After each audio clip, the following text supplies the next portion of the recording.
Hello and welcome back to the TCM YouTube channel, where we are almost at the end of our 2023 county previews, and next up it is Essex and we're heading to Chelmsford. And joining us for this one is not our resident Essex fan, but our resident Hampshire fan and TCM contributor, but he's our adopted Essex fan for today. It's Harrison Burridge. Harrison, thank you very much for joining us. Let's start then with telling us how you feel as a neutral about Essex going into 2023.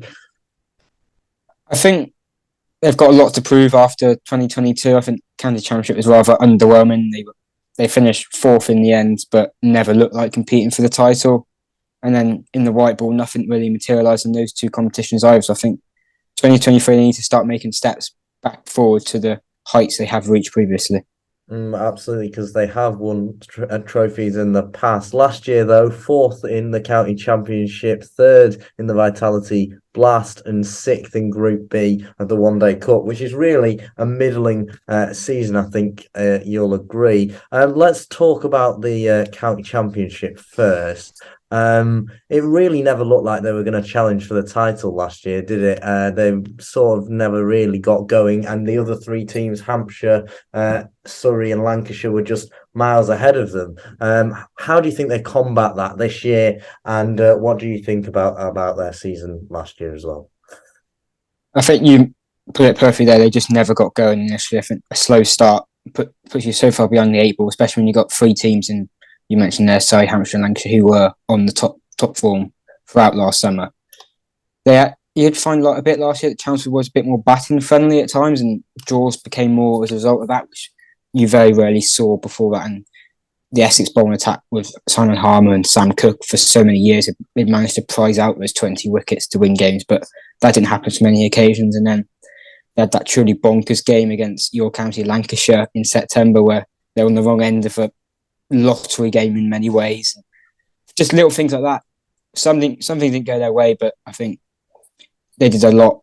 The batting unit last year was just horrific, to put it lightly. I think they were one of the worst top six averages in the whole of the 18 counties, so they need to try and fix that this year, and they haven't necessarily recruited in that area either, so you can be on that same crop of players to deliver this time. You alluded to that there. I was going to say my next point was going to be that they've not really done. I've done a lot of these now, and there's a lot usually when I'm doing research for these. There's a lots of ins and lots of signings that are coming in, but really they've just got Simon Harmer, who's their core player who they sign every year, and recently as well Will Sutherland, who's not actually a bad signing. But let's start with Simon Harmer, not new, but old but gold, if you can put it like that.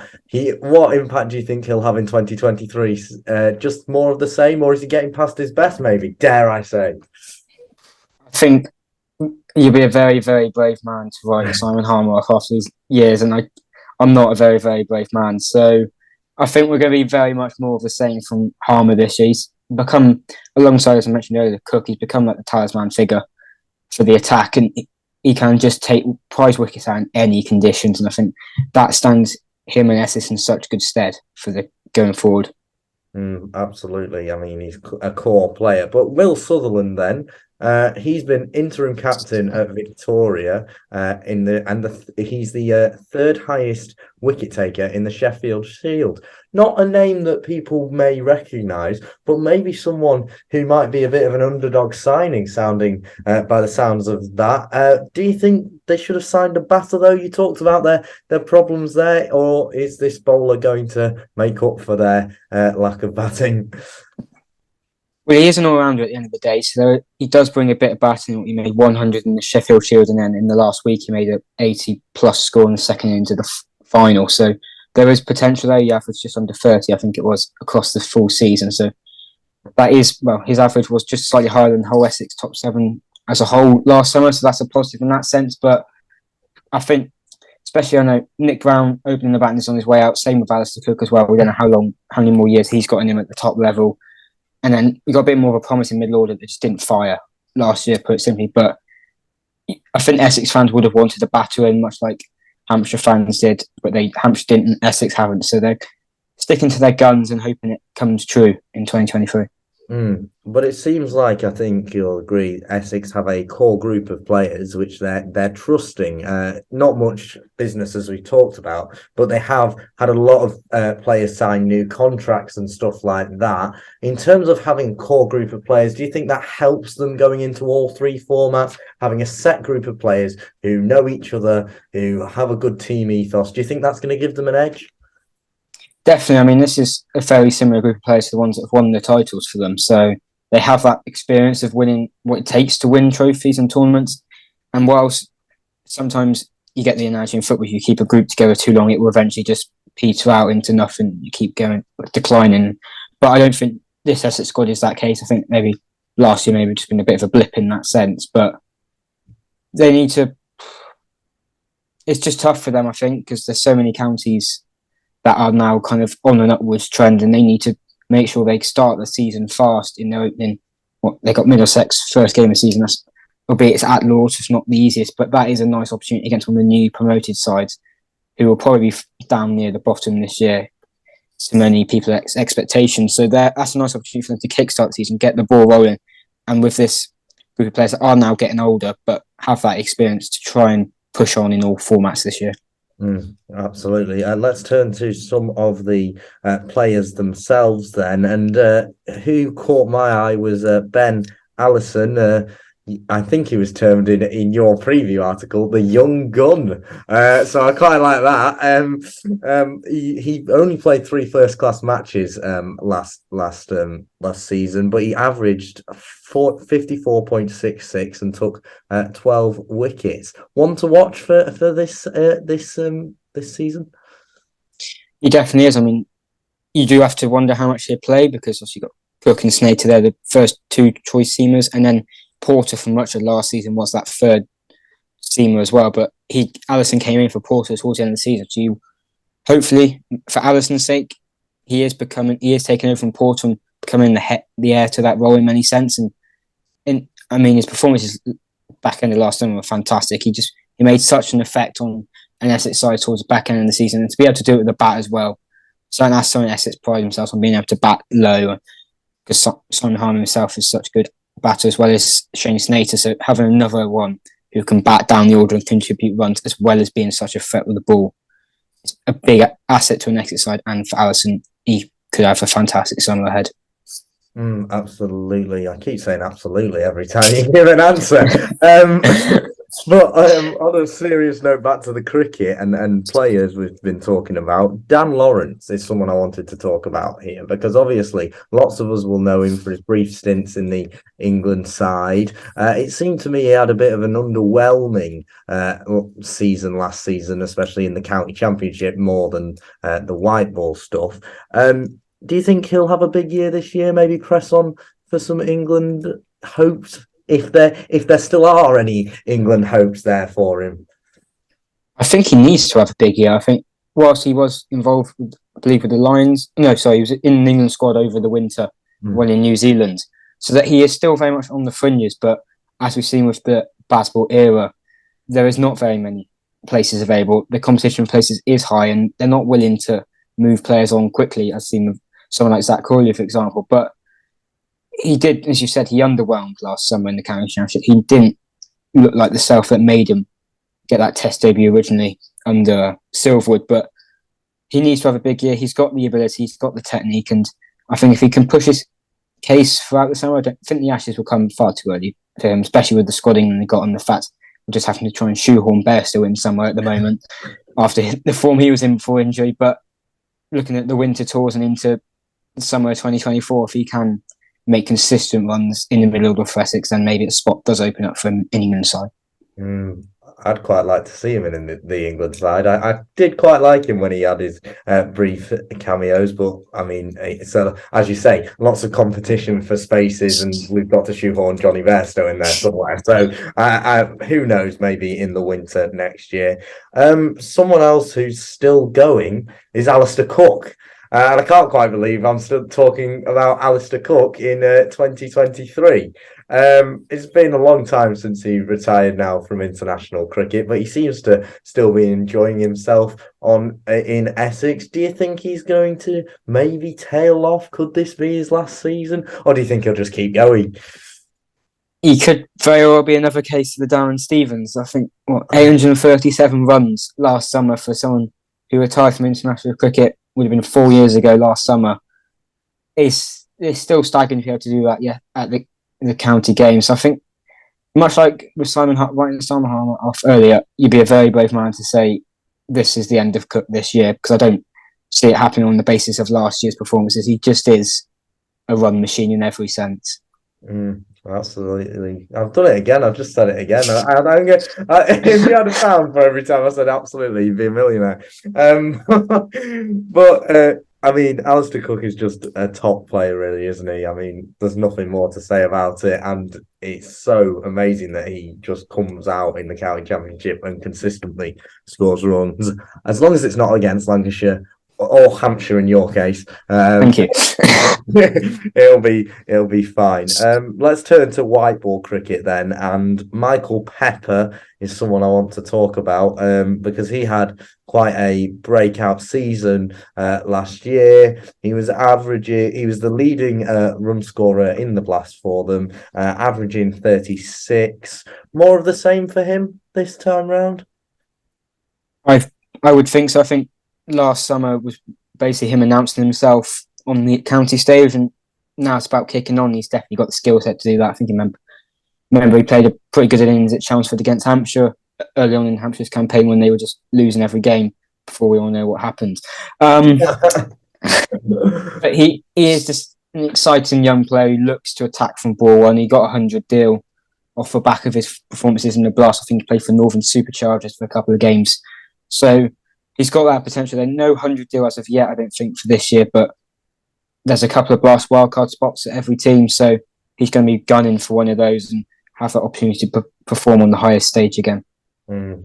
Definitely, and I just hope that he plays against Phil Salt so we can make the salt and pepper joke, because commentators love that and I love that too. Someone else I want to talk about on my list is Paul Walter, all-rounder. Again, good season last year in the Blast, averaging 36.58, I believe. In terms of all-rounders for Essex and Paul Walter, he's going to have a big season, I think, in terms. Is that fair to say, or is that just me looking into a crystal ball and picking out a random Essex player? What do you think? You're not wrong there. He kind of revolutionised himself last summer, especially in white ball, becoming a very effective bowler through the middle overs with his variety of change-ups, and to such great effect with Manchester Originals, who he nearly won the 100 with. So whilst it's just like neutrals, you see him as a batter, top order batter in the county championship, and then you see him doing all this slow ball, not trickery, and well executed bowling in white ball, and you just wonder, well, what is this? But he is just a cricketer with a full range of skills across all assets. I think that's done him in really good stead going forward. And you said there, for an all-rounder for Essex, he does just balance sides very well. He's safe for any all-rounder, but someone of his ability, plus he can bat in white ball too, so much like he does in red ball. So it's a valuable cricketer in all assets for Essex. Definitely, and I think I remember watching him in the 100, actually. I can't believe I'm talking about the 100 in a county preview. I'll get shot. I've done it 5 times. You're about safe now. But I remember watching him at Old Trafford for the Originals, and I thought, one to watch there, definitely. Someone else who I have to talk about because he's from my hometown of Chorley, if you didn't know, is Matt Critchley, actually. So I don't know how he's ended up at Essex, but again, he had, I think did he come in from Derbyshire a couple of seasons ago? I think so. But he's settling in at Essex now. 15 wickets in the Blast last year. Again, another all-rounder for them to call on. It just adds a nice bit of depth to the side, doesn't it? A nice, when you've got so many all-rounders at your disposal, it's just going to allow them in the white ball competitions to push on. Definitely, I think there is a phrase you probably can't have too many all-rounders, but as England saw in Bangladesh recently, maybe a few too many in the batting order can throw a few things off. But he's had franchise experience over the winter. I believe he had a couple of games at Melbourne Renegades and scored a few runs out there. But not only is he just an all-rounder as well, he's a leg spinning all-rounder, which is gold dust in T20 cricket. Every team loves to have a leg spinner. It's kind of a must, really, the way white ball cricket is moving. And he does provide that because there isn't another out-and-out one in this Essex squad currently. So he has that variation to Simon Harmer, your regular off-spinner. And then he does have the power game with the bat and can really bat anywhere through that middle order or top order as well, given flexibility for how they want to structure those teams. And he's from Chorley, so that makes everything better. Absolutely. Let's turn to the One Day Cup then, finally. And obviously, Essex lose a lot of players to the 100, and that might be why it was their weakest result. Group B, they were sixth last year. In terms of this year, do you think they don't stack up in terms of other sides in the One Day Cup, or do you think they just need to get over themselves, really, and they do keep a lot of players and they can challenge for this? I think weighing up any county side going into the One Day Cup is difficult because up until it starts, you near enough don't know who's going to be in that squad because you can get late 100 replacements, as we saw last time, or even during the tournament, you can see players called up as replacements. But they still do keep a strong core of players in and around that squad, and whilst losing several to the 100, but such as like Dan Lawrence, who were captain one side this year. But they do have a few young players coming through: Benkenstein, Robin Das, Bottleman. They're players who would benefit from the exposure. So to use a Hampshire example, but the likes of Middleton, Al and Albert in the batting order for Hampshire last year benefited massively from the exposure and became key cogs by the end of the tournament. Just giving them that more experience playing, and as the years go by, if the One Day Cup continues to run alongside the 100, then those players will become established. And yes, they may end up with 100 deals by that point if they have performed well enough, but Essex will have a stronger core and bigger group of players to call upon for a tournament that in many ways can be a bit of a lottery because it's totally dependent on the draft. You just read my mind then, because I did a Derbyshire preview earlier today, and one of the contributors said it was like a lottery, and it genuinely is, isn't it? The One Day Cup, which is why I think it makes for fantastic viewing. Anyway, that's a story for another day, and I love how we've managed to mention the 100 a load here. Anyway, doing a great job for its brand exposure. I'm proud. Absolutely. Let's get back on track then. If you had to pick one to watch, I know you're not a massive Essex fan, but looking in from the outside, if you had to pick a player who you think people should be keeping their eye on, who would you go for and why? I mean, I tipped him up as a budget enabler in my county championship preview for the cricket draft, so I'm going to go with him here as well. But Faraz Kushi, middle order bat for Essex. In red ball cricket last year, didn't do a lot, made one score of note across his 6 appearances, but he is another one of those young guns I mentioned just a short while back, talking about the One Day Cup, and he could deliver on that front again this year. He will be around 4 formats. Whether he gets in the T20 side remains to be seen. Obviously, the competition for places in that side especially. But he is a player with a budding skill set and one who you feel has the potential to kick on. You really do feel if he's going to kick on, it will have to be this year before he kind of is swallowed up by the next load of imports in many ways of players coming up through the ranks. Totally. I'll put him down and we'll see whether... This is not going to end well. Whether he comes into fruition. Do you know what else is not going to end well? Predictions. Terrific. I feel a bit harsh actually doing this for Essex, given you're not an Essex fan. So obviously you're never going to say they're going to win anything because that would be against Hampshire. However, if you take your Hampshire cap off for a moment and give us your neutral perspective on where you think they're going to finish. Let's start with the county championship. 4th last year. Can they challenge in Division 1, or is it a case that Lancashire and Hampshire are just going to sail away with it? I can't see them fixing the batting problems from last summer, especially as we've talked about. They've not brought anyone new in. Yes, a couple of them could turn their fortunes around, and that probably will likely happen after I've said this. But Surrey, Hampshire, and Lancashire will look three very strong teams. I think Nottinghamshire looking a strong outfit coming up from Division 2. They've recruited well. So it's between fourth and fifth, but I'll be nice to Essex if they can have fourth place. Absolutely. Fantastic. Let's move on to the white ball Vitality Blast.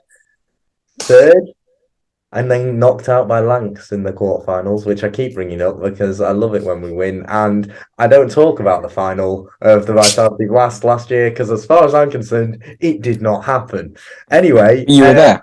For them, the quarterfinal again or finals day, do you think? Definitely pushing on in white ball because they've been a consistent side throughout the years. I think quarterfinal is a certainty for them, especially if Pepper emulates such form again and like the Snater and Cook with the ball, Paul Walter with his all-round skill set, quickly we've talked about as well. I think quarterfinals with them will definitely happen.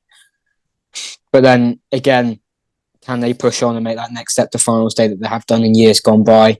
I'm not sure. So I think it's going to be another quarterfinal heartbreak for them this year. Oh, quarterfinal heartbreak. I'm sure the Essex fans watching this will love that. Finally, One Day Cup. I mean, you've said it's a lottery. Everyone I've talked to said it's a lottery. So do you want to just pick a number from... I think it's going to be case. I don't even know who's in their groups. This is where you're picking a number. This could be great. Depends if they lose Pep or not. This is a big thing. If they don't lose Pep to the 100, then I think they stand a better chance. But they can have sixth place again this year. Sixth place again. I'm sure that is totally based on all the facts and all the research you did into their One Day Cup team from last year. Isn't that right? I've got a random number generator here. So they say, it's 1. They're going to win. They're going to win. There you go. Scientifically proven. And if it doesn't work, Essex fans, come back at me. Harrison, it's been a pleasure talking about a county that you don't actually support. Thank you to you all at home for watching as well. We're coming to the end of these county previews, but if you enjoyed, do drop us a like and a subscribe, and we will have more content for you throughout the summer as it progresses. Until then, though, we'll see you in the next one. Thanks for watching.